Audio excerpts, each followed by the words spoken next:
dari Forum News Network ini lagi heboh soal publikasi dua lembaga survei soal Pilkada Jakarta ya, soal elektabilitas dari para kandidat ini yang hasilnya berbeda secara signifikan nih. Ini menarik kalau kita perbincangan dengan Bung Rocky ya. Ini Bung Rocky kan sampai Perhimpunan Survei Opini Publik itu Persepi itu turun tangan untuk memanggil dua lembaga survei tersebut. Bagaimana itu bisa terjadi? Jadi bukan hanya netizen dan media yang curiga, tetapi Dewan Etik dari lembaga-lembaga survei itu juga curiga. Ya, beda hasil riset, nggak ada soal. Kalau dia pakai metodologi yang sama. Kan orang selalu berpikir kalau metodologi sama, maka hasil risetnya juga harus konsisten atau koheren di dalam bahasa ilmu pengetahuan.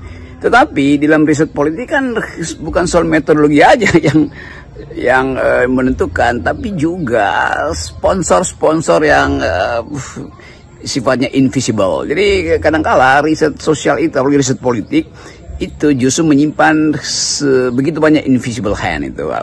Walaupun sebetulnya dalam teori invisible hand itu justru adalah kesetaraan, keterbukaan supaya tidak ada intervensi. Tapi dalam politik tadi saya terangkan invisible hand versi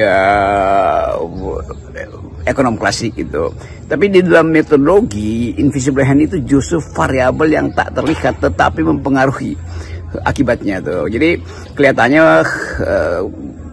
perbedaan di dalam penemuan-penemuan atau hasil survei di Jakarta juga sebetulnya di Indonesia itu dari awal ditentukan oleh amplop siapa yang lebih tebal dibandingkan dengan margin of error. Nah, kita mulai merasa bahwa memang ada persoalan di dalam etika peliputan atau etika pengumpulan opini publik di Indonesia. Persaingan politik kadangkala dibasiskan pada persaingan amplop, sehingga banyak sebetulnya saya tahu lembaga-lembaga riset yang otonom yang mampu untuk menguraikan problem politik berbasis pada elektabilitas atau berbasis pada hasil survei, akhirnya frustrasi karena analisis yang dibuat itu bisa dibatalkan oleh survei. Jadi bayangkan misalnya semua analisis kuantitatif seolah hanya itu dasar dalam politik.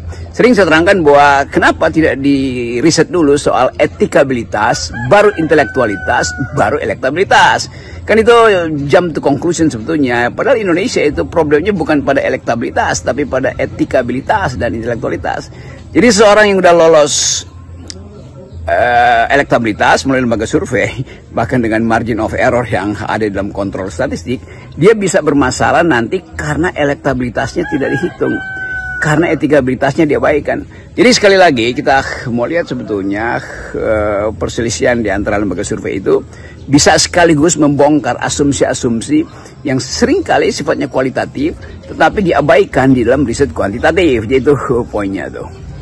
Kecurigaan terhadap lembaga-lembaga survei di Indonesia ini memang sudah lama ya, Bung Rocky, karena mereka ini memang digunakan untuk mempengaruhi opini, bahkan menggiring opini publik